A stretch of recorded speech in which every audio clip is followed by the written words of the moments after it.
Capítulo 9. Irada de nascença. Creio que sou irada de nascença. Ou será que devo dizer que nasci cheia de paixão e pronta para o que der e vier? Minha mãe conta uma história de quando eu tinha 2 anos. Eu estava brincando na neve, mas o frio era intenso e minha mãe logo me levou para dentro de casa, embora eu quisesse continuar brincando. Em protesto, sentei-me, abri as pernas e em seguida bati a cabeça repetidas vezes no chão. Com medo de que eu viesse a sofrer uma concussão cerebral, ela me levou para o berço, na qual prossegui, com o meu acesso de raiva mais confortavelmente. Houve uma ocasião ainda mais assustadora em que eu estava no meio de uma crise de birra de proporções monumentais. Minha mãe me colocou no berço e, de algum modo, eu me atirei para fora. Depois de passar mais de 20 minutos berrando, ela telefonou para o pediatra. Ele recomendou que minha mãe saísse de casa e fosse para a varanda por alguns minutos. Na opinião dele, minha birra cessaria se não tivesse plateia. Minha mãe seguiu o conselho do médico e me deu a oportunidade de fazer meu drama em uma casa vazia, na esperança de que eu aprendesse um comportamento mais construtivo para recuperar a atenção que eu havia perdido. Mas eu fui reprovada no teste. Ao que parece, quando percebi que estava sozinha, fiquei ainda mais furiosa. Juntei todas as forças e a altura de meu corpo de 2 anos e saí pela casa puxando e arrancando o que estivesse ao meu alcance. Derrubei todas as cadeiras da sala de jantar, como se isso não bastasse, chutei cada um dos assentos até separá-los das cadeiras. Meu acesso destrutivo também incluiu puxar todas as almofadas do sofá, jogar no chão todos os cinzeiros da casa e revirar todos os cestos. Havia revistas espalhadas pelo chão e toda a ordem ao alcance foi transformada em caos. Não foi uma ação aleatória de uma criança pequena descontente, foi algo mais parecido com a metódica força destrutiva de um terrorista em idade pré-escolar. Depois de alguns minutos de solidão na varanda, minha mãe entrou e me encontrou exausta, mas ainda furiosa. Com medo de que eu tivesse descansando com um preparativo para mais uma rodada, ela me deu umas palmadas e me colocou para dormir. Mas afinal de contas, o que me deixou tão furiosa? Para começar, falemos de minhas origens. Talvez possamos lhe atribuir uma parcela da culpa. Parte da minha família é siciliana e eu tenho antepassados apaches, franceses e ingleses. O resultado inevitável foi que nasci esquentada e contrariada. Vendetas da máfia correm em minha veia e alguém roubou todas as minhas terras. Talvez eu seja descendente direta de Jerônimo. Misture isso com o sangue de ingleses e franceses e cá estou, coexistindo com os meus invasores. Acrescente a essa equação o fato de que eu perdi meu olho por causa de um câncer aos 5 anos. Quando me disseram que removeriam o meu olho e me dariam outro novinho em folha, eu não colaborei. Tentei fugir do hospital antes da cirurgia. Tive de ser sedada e resisti tanto que foi difícil me anestesiarem. Lembro que me fizeram contar até 10 2 vezes. Depois disso, colocaram uma máscara mais justa em meu rosto e a escuridão me invadiu. Durante toda a cirurgia, enquanto eu dormia, continuei a suplicar para que não removessem meu olho. Uma das enfermeiras saiu do centro cirúrgico em prantos. Fui colocada em uma sala com paredes de vidro até me recuperar da anestesia, o que aconteceu bem antes do esperado. Sentei-me na cama, arranquei o curativo do olho, vomitei e comecei a me esgoelar. Fui sedada novamente. Foi necessário usar tanta anestesia que desenvolvi pneumonia e despertei morrendo de frio dentro de uma tenda de oxigênio. Depois de quase um mês na ala pediátrica do Hospital Infantil Haley, voltei para a pré-escola com um tapa-olho. Fui alvo de incontáveis gozações mesmo depois de o tapa-olho ter sido removido e eu receber a prótese ocular. Irada como armadura. A ira se tornou minha armadura, uma força sustentadora em minha vida. Pensamentos e imagens de vingança se tornaram meu consolo. Eu sonhava que algum dia receberia um transplante de olho e seria inteiramente normal outra vez. Então ninguém mais teria coragem de rir de mim. As coisas não aconteceram como eu havia planejado. Mas quando me tornei cristã, descobri plenitude, não ao voltar ao meu estado físico anterior, mas ao trocar meu antigo modo de viver pela vida nova que Deus me deu. Por algum tempo depois que me tornei cristã, parecia que nada na minha antiga identidade havia sobrevivido à transição. A consciência da misericórdia divina que eu havia recebido era tão avassaladora que eu não hesitava em tratar as outras pessoas com misericórdia. O tempo passou, eu me casei, recebi uma visão e uma vocação e me deparei com um cônjuge pouco cooperativo. Relatei anteriormente como nossos primeiros 4 anos de casamento foram marcados por brigas. Quando nosso primeiro filho chegou, eu tive uma nova revelação. Descobri que era mais fácil amar meu bebê do que meu marido, com quem eu estava casada havia 3 anos. Quando vi aquele pequenino cheio de hematomas depois de um parto feito a fórceps, meu coração se encheu de amor intensamente protetor por nosso menino tão doce e terno. A recuperação do parto foi difícil e eu tive de fazer repouso por 2 semanas. Ficava deitada na cama, simplesmente contemplando o bebê ao meu lado. Conversava com ele e acreditava que ele entendia o que eu dizia. Inventava canções bobas que me declaravam o amor por ele. Tenho uma recordação especialmente preciosa. Eu estava deitada do lado e o havia colocado junto de mim, meu nariz encostado no dele. Enquanto eu contemplava seus olhos serenos, caí em um sono tranquilo e maravilhoso. Não sei quanto tempo aquilo durou, mas quando acordei, ele ainda estava olhando para mim com tanto amor que me senti elevada. Era como se meu pequeno querubim estivesse me observando. Então, cobri de beijos seu rostinho lindo. John não estava tão encantado com a experiência de ser pai. Sentia-se um pouco excluído. Ou será que era alguma outra coisa? Quando ele fazia algum comentário do tipo, não acha que o bebê mamou o suficiente? Eu o acusava de estar com ciúmes. Que coisa horrível, pensava eu, ter ciúmes do próprio filho. Mas essa não era toda a verdade. Ele me via cantar para o bebê, segurar o bebê, beijar o bebê, proteger o bebê e se deu conta de que eu sabia ser amável. Só me recusava a ser amável com ele. E ele estava certo. Eu tratava a Addison de um modo bem diferente daquele que tratava John. Afinal, em minha cabeça, John era um adulto e podia cuidar de si mesmo. A Addison era o meu filho, alguém que eu deveria amar e proteger pelo resto de seus dias. Os 2 primeiros anos da vida de Addison foram cheios de mudanças e transições para nós. Saímos do Texas, fomos morar na Flórida, onde John assumiu o cargo de pastor de jovens em uma igreja local. E Deus começou a realizar uma obra grandiosa em nosso casamento.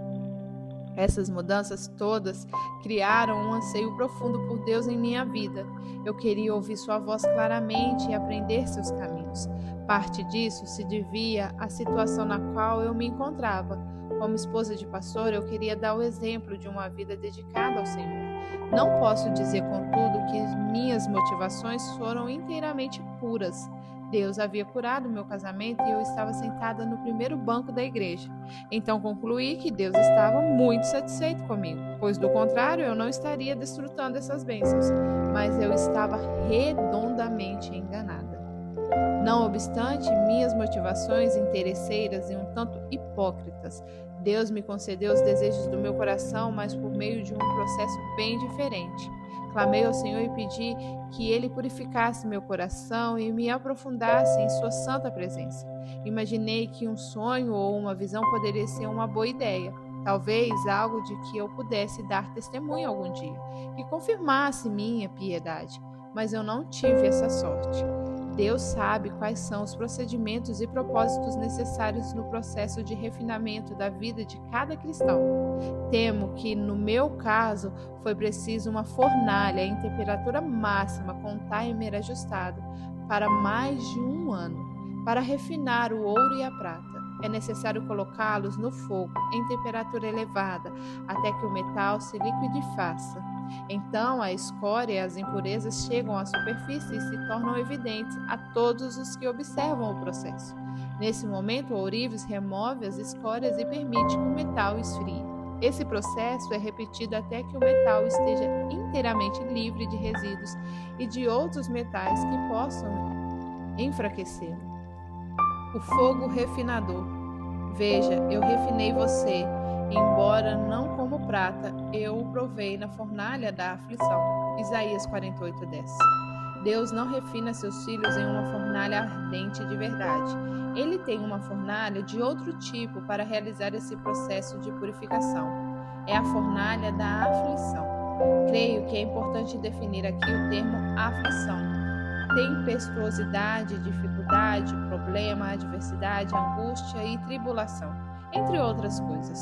Gosto especialmente do termo tempestuosidade. Ele me leva a imaginar uma travessia marítima difícil. É como se estivéssemos sendo levados de um porto a outro em um navio do qual não podemos escapar. Gostamos do porto de destino, mas não gostamos da viagem em si. De modo semelhante, uma fornalha é um lugar do qual não podemos escapar. Não há um mecanismo interior de emergência. Portanto, o melhor é sermos refinados o mais rápido possível, pois não sairemos do processo enquanto não tivermos alcançado o estado desejado de pureza. Creio de todo o coração que Deus está mais interessado em nossas condições interiores do que em nosso comportamento. Ele permite que as coisas fiquem desconfortáveis em nossas vidas a fim de revelar nossa verdadeira condição interior. Para Deus, nosso desconforto temporário é preferível ao tormento eterno. Assim que pedi a Deus que purificasse meu coração, parece que me vi na fornalha ardente da aflição. Um pequeno problema em minha vida estava prestes a adquirir proporções bem maiores. Era um problema pessoal e não algo que eu houvesse feito em público ou na igreja. Era algo que eu reservava para os meus entes queridos em casa. Era apenas um probleminha de raiva.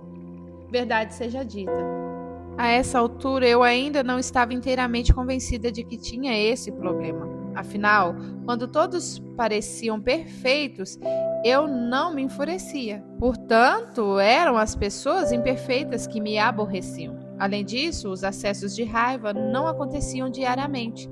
Talvez a cada 2 meses eu quebrasse alguma coisa ou usasse palavras feias com meu marido.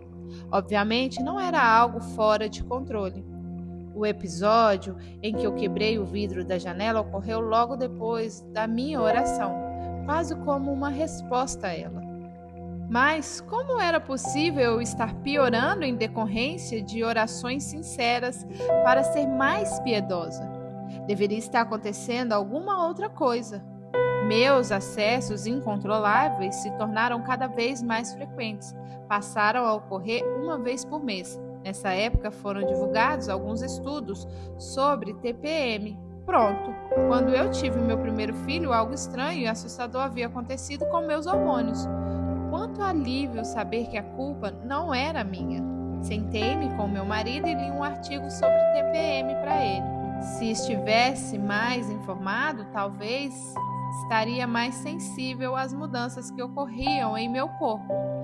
Como argumento adicional, mencionei que em várias culturas era costume isolar mulheres no período menstrual. Afinal, até a Bíblia recomendava que os homens não se sentassem no sofá com elas. Depois disso, meus acessos de raiva deixaram de ser mensais e se tornaram mais ou menos quinzenais. Além do mais, a teoria da TPM estava trabalhando contra mim. Se estávamos no meio de uma discussão acalorada em que eu exigia meus direitos, John sempre perguntava: "Sua menstruação está para vir?" E ali morria a validade da minha argumentação. Eu precisava pensar em outra solução. Nosso grupo de jovens em Orlando estava crescendo. Eureka! Eram as bruxas em Orlando que estavam jejuando e orando contra nós. Eu estava sob ataque espiritual e uma batalha estava sendo travada nas regiões celestiais. Diante de tudo isso, era compreensível que eu estivesse com os nervos à flor da pele. Tempos depois descobri o conceito de maldição hereditária. Levando em consideração a minha origem, é claro que era este o problema. Pensando bem, eu deveria ser bem pior. Também era preciso considerar a minha infância. Meus pais se haviam divorciado 2 vezes e meu pai era alcoólatra. Os acessos de raiva se tornaram cada vez menos espaçados, algo não muito diferente das dores de uma mulher em trabalho de parto. Apesar de todas as minhas justificativas, eu tinha medo do que poderia fazer. Então veio o nosso segundo filho. Eu tinha orado fervorosamente por mais um bebê e quando ele chegou eu pensei, o que eu tinha na cabeça? É tão fácil cuidar de uma criança. Você a veste, coloca no carrinho para passear e ela se comporta maravilhosamente bem. Então percebi que essa é uma cilada para nos convencer a ter mais um filho. Eu estava no fundo do poço, sentia-me presa em casa com um recém-nascido e um filho que ainda estava aprendendo a andar. Não teria feito muita diferença se eu tivesse um carro e pudesse sair. Parecia incapaz de escovar os dentes antes do meio-dia e só de pensar em ir ao supermercado com duas crianças quase tinha um colapso.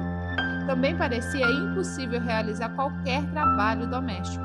A casa nunca havia ficado tão bagunçada. Embora eu nunca tivesse passado tanto tempo em casa, esse tempo não rendia. Minha mente parecia envolta em uma espécie de névoa pós-parto. Talvez a gestação recente houvesse provocado uma mortandade de neurônios. Todas as noites, sem falta, meu marido voltava para casa, via a bagunça e fazia a pergunta que eu tinha passado a temer mais do que qualquer outra coisa. O que você fez o dia todo? Frustrada, eu balbuciava uma defesa inarticulada e garantia que não havia ficado na frente da televisão. Comentava que havia recebido várias ligações de pessoas precisando de aconselhamento e quando uma menina ameaçou cometer suicídio, eu me identifiquei com ela. Minha aparência deveria ser assustadora, com a blusa aberta depois de amamentar o bebê apoiado no quadril e uma colher de pau, que eu usava para disciplinar Adson na mão. Se você segurar o bebê por 15 minutos, eu tomo um banho, eu prometia em pânico. Havia mais um obstáculo entre mim e o que poderia ser considerado um dia bem-sucedido. Meu primeiro filho, que até então havia sido modelo de obediência e submissão, agora resistia o tempo todo. Sonecas eram motivos de guerra. Assim que Austin nasceu, Adson resolveu que dormir não era algo viável em sua rotina diária. Tinha medo de perder algo se dormisse, mesmo que fosse por apenas 1 ou 2 horas. Todos os dias eu travava a mesma batalha, pois não concordava com a opinião dele a esse respeito. Dormir durante o dia era uma parte boa e necessária da sua rotina diária. Era um momento em que a mamãe tomava banho, limpava a cozinha e fazia o que precisava para não ser reprovada quando ouvisse a temida pergunta: "O que você fez o dia todo?" Mas eu estava perdendo terreno rapidamente. Não importava quão cansado Adson estivesse ou quão maravilhosamente eu lesse para ele. Ele se sentia impelido a sair da cama. Eu dava de mamar para Austin, colocava-o no berço em nosso quarto e depois acompanhava Adson até o andar de cima. Tudo estava em ordem. Eu o beijava e lia ou cantava para ele e em seguida tentava sair de fininho. Na maioria das vezes, assim que eu descia a escada, ele vinha atrás de mim, munido de uma lista de razões pelas quais não precisava tirar uma soneca. A princípio, eu permanecia calma e o acompanhava de volta até a cama, com advertências sobre infrações futuras. Mas então o telefone tocava e ele se levantava. Sabia que eu não podia ir atrás dele. Era antes dos telefones sem fio. E aproveitava para entrar em nosso quarto e pegar seus brinquedos na sala. Da cozinha eu o via na sala e começava a bater o pé, estalar os dedos e acenar para ele freneticamente com a colher de pau. Ele acenava de volta todo feliz e continuava a brincar. Com frequência, a pessoa do outro lado da linha era alguém que tinha ligado para receber aconselhamento e não fazia ideia da cena que estava se desdobrando em minha casa. Talvez me imaginasse envolta em serenidade, sentada com a Bíblia no colo, lendo ou orando. Na verdade, eu parecia uma mulher ensandecida, vestida um roupão e acenando com uma colher acima da cabeça, como se estivesse realizando algum misterioso ritual materno. Quando eu desligava o telefone, Adson corria para se refugiar em sua cama. Por breves momentos, geralmente, ele pegava no sono em algum lugar entre o topo da escada e sua cama. Assim que ele adormecia, porém, o bebê despertava. O choro dele fazia o leite brotar no meu peito. Mais uma vez, eu havia sido derrotada. Essa batalha se estendeu de abril a julho, até que certo dia cheguei no meu limite. Quando olhava para Addison, era como se não o enxergasse mais, meu filho. Eu via um inimigo, aquele que me impedia de concluir qualquer tarefa doméstica. Quando ele estava descendo a escada, eu ia ao seu encontro. Pegava-o no colo e subia os degraus batendo os pés. Entrava no quarto dele e imaginava desesperado o que poderia fazer para que ele não saísse da cama novamente. Sem a mínima cerimônia, eu o colocava na cama. Foi então que um pensamento me ocorreu. Erga-o até poder olhar nos olhos dele. Empurre-o com força contra a parede e depois coloque-o na cama. Ele vai saber com quem está mexendo. O mais estranho é que naquele momento esse pensamento fez sentido. Levantei-o até seu rosto estar na mesma altura que o meu. E naquele instante percebi algo de relance em seu olhar. Algo que eu nunca tinha visto antes. Ele não estava com medo do que eu faria. Estava com medo de mim. E quando vi terror em seus olhos, lembrei-me de minha própria infância. Como já mencionei, eu fui uma criança difícil que cresceu em circunstâncias complicadas. Meus pais não eram cristãos e fizeram o melhor possível para me educar. Nenhum deles, porém, vinha de uma família cristã e em algumas ocasiões eu os tirava do sério. Ao ver o medo do meu filho, lembrei-me da promessa que tinha feito a mim mesma quando ainda era uma menina. Jamais vou tratar meus filhos desse jeito. Essa memória me fez recobrar o juízo. Coloquei Addison na cama com todo o cuidado e olhei em seus olhos. Sinto muito por ter assustado você. Repeti várias vezes na esperança de restaurar o que havia sido despedaçado. Depois fechei a porta do seu quarto e fui correndo até o andar de baixo. Atirei-me no tapete da sala e chorei desesperadamente sobre o peso irremediável de toda aquela situação. Não sei quanto tempo passei ali aos prantos, mas chorei até esgotar todas as minhas forças e me acalmar. Com os olhos turvos de lágrima, entendi pela primeira vez que a minha raiva era realmente um problema. Minha mente voltou a perguntar o que John havia feito em várias ocasiões depois de meu acesso de raiva. O que vai precisar acontecer para controlar essa raiva? Eu sempre me defendia prontamente. Se você não me provocasse, eu não ficaria tão aborrecida. Mas John não estava em casa e não havia me provocado, e eu quase tinha perdido as estribeiras. Pela primeira vez, minha raiva cobrou um preço que eu não estava disposta a pagar. Eu havia quebrado a confiança do meu filho e as promessas da minha infância. Não queria continuar como estava, mas não fazia ideia de como sair dessa destrutiva espiral descendente em que me encontrava. A culpa era toda minha. Não era a minha educação na infância, não era do meu marido, das minhas origens étnicas, nem dos meus hormônios. Sim, essas coisas e acontecimentos haviam formado e influenciado algumas áreas da minha vida, mas somente eu era responsável por minha reação a elas. Clamei para o silêncio que agora envolvia a minha casa. Deus, sou eu. Tenho um problema sério de ira. Sentei-me presa no redemoinho de meus próprios erros e justificativas. Estava me afogando nas ondas que eu mesma havia criado. Quebrada e despedaçada, clamei por socorro. Deus, não quero mais isso. Não vou mais me justificar nem jogar culpa em outras pessoas. Por favor, me perdoa. Em resposta, senti o peso da culpa e do pecado ser removido de mim. Como se todo o meu ser se tivesse despido de uma roupa grossa. Então ouvi o Espírito Santo dizer: agora que você parou de inventar desculpa, removerei esse mal da sua vida. O que você justifica, você compra. Ao justificar nossa ira, estamos dizendo a essência: adquiri o direito de ser como sou por causa daquilo que outras pessoas fizeram contra mim. Não somos definidas por aquilo que foi feito a nós, mas por aquilo que foi feito em favor de nós. Muitos no corpo de Cristo ainda estão presos aos abusos do passado, embora um caminho para a liberdade já lhe tenha sido provido. Encontramos liberdade quando seguimos as instruções de Jesus.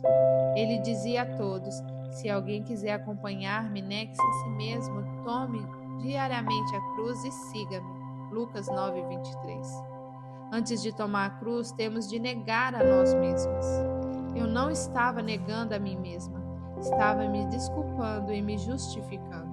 Estava seguindo o caminho rumo à destruição, pavimentado com as pedras defeituosas do meu próprio entendimento. Quando meus olhos foram abertos, eu vi quanto estava enganada. Quando me arrependi e neguei a mim mesma, Deus me libertou. Viva pelo Espírito. Por isso digo, vivam pelo Espírito e de modo nenhum satisfarão os desejos da carne, pois a carne deseja o que é contrário ao Espírito, e o Espírito o que é contrário à carne. Eles estão em conflitos um com o outro, de modo que vocês não fazem o que desejam. Gálatas 5, verso 16 e 17. Há conflito entre a vida no Espírito e nossa abjeta natureza pecaminosa. A única maneira de resolver esse conflito é vivendo pelo Espírito. O que eu queria? Queria ser uma excelente esposa e uma mãe e uma mulher piedosa. Mas uma vez que eu não estava vivendo pelo Espírito, estava fazendo aquilo que eu não queria. Encontramos a vida pelo Espírito quando negamos a nós mesmas, tomamos nossa cruz e seguimos Jesus. Creio que tomar nossa cruz representa renunciar à nossa própria vontade. Acontece quando repetimos as palavras do nosso Senhor: não seja o que eu quero, mas sim o que tu queres. Marcos 14:36. A vida no Espírito rompe com o poder da lei sobre a nossa vida. Mas se vocês são guiados pelo Espírito, não estão debaixo da lei. Gálatas 5:18. O sistema debaixo da lei é olho por olho, dente por dente. Você me magoou, eu vou magoar você. Eu sofri abuso, portanto, também vou cometer abuso. Não há muita esperança debaixo da lei, mas eu vejo que a maioria dos cristãos se mostram mais dispostos a inventar desculpas e se colocar debaixo da lei do que a se colocar debaixo do Espírito. A justificar nosso presente com o nosso passado, negamos uma parte considerável da obra da cruz. Torna-se um jogo de transferência de culpa. Deus criou cada ser humano à sua imagem, com livre arbítrio para escolher entre vida ou morte, bênção ou maldição. As coisas que a natureza humana produz são bem conhecidas. Elas são a imoralidade sexual, as impurezas, as ações indecentes, a adoração de ídolos, as feitiçarias, as inimizades, as brigas, as ciumeiras, os acessos de raiva, a ambição egoísta, a desunião, as divisões, as invejas, as bebedeiras, as farras e outras coisas parecidas com essas. Repito o que já disse: os que fazem essas coisas não receberão o reino de Deus. Gálatas 5:19-21. O texto não poderia ser mais claro, e eu me encontrava em apuros. Deus classificava os acessos de raiva como ato da natureza pecaminosa. Outras traduções os chamam de obra da carne. A feitiçaria também aparece como obra da carne. E lá se foi minha desculpa de guerra espiritual. Estava guerreando contra minha própria natureza decaída e insubmissa. Quero destacar a minha última frase dessa passagem. Repito o que já disse: os que fazem essas coisas não receberão o reino de Deus. Essas frases também podem ser traduzidas por os que vivem dessa forma. Há uma grande diferença entre incidentes isolados de pecado e um estilo de vida pecaminoso ou de prática do pecado.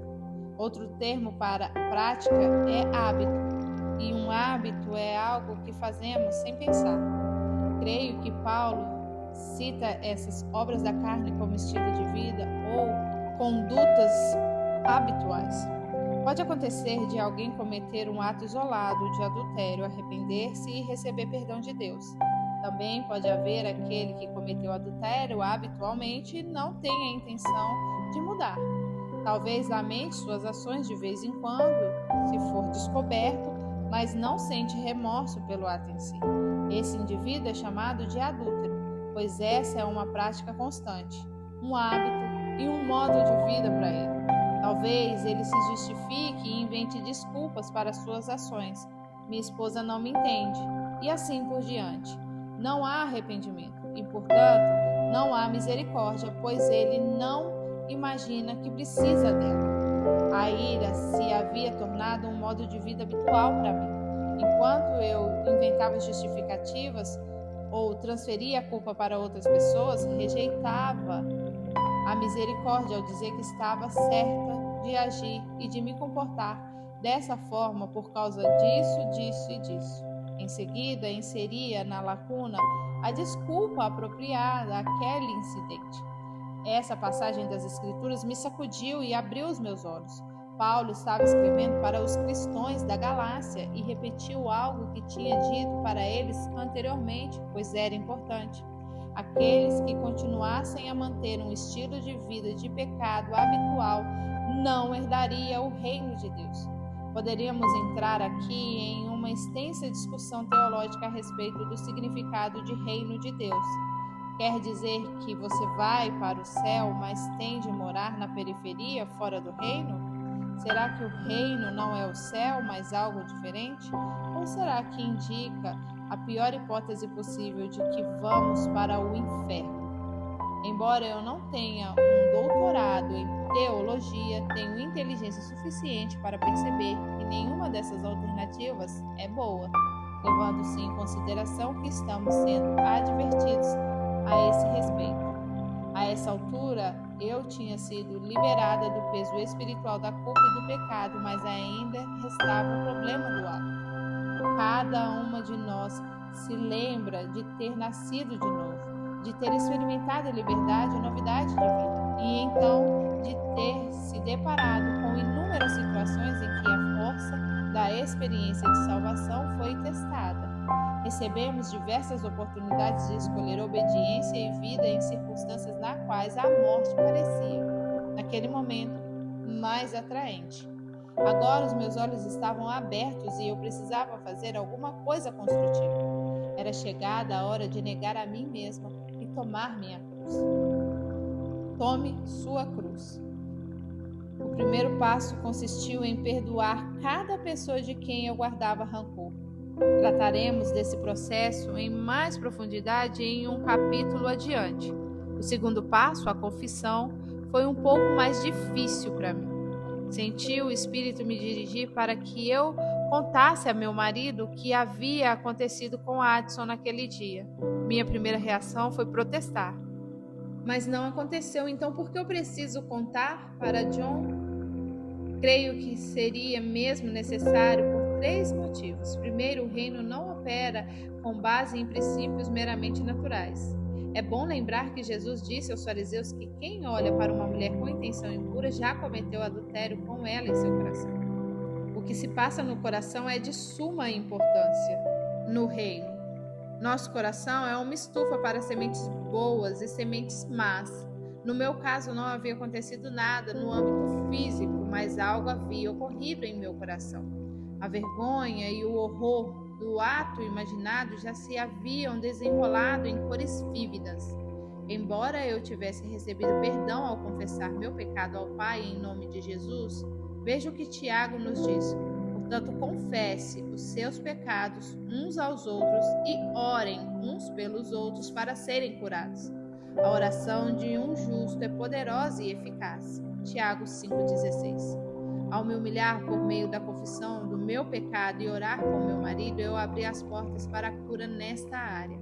Já havia sido perdoada ao me arrepender e confessar meu pecado a Deus, mas a cura inundou as partes sombrias de meu coração quando eu trouxe o pecado à tona. A confissão faz a luz incendiar em áreas de pecado e vergonha, e nesse ambiente iluminado a oração promove cura e restauração.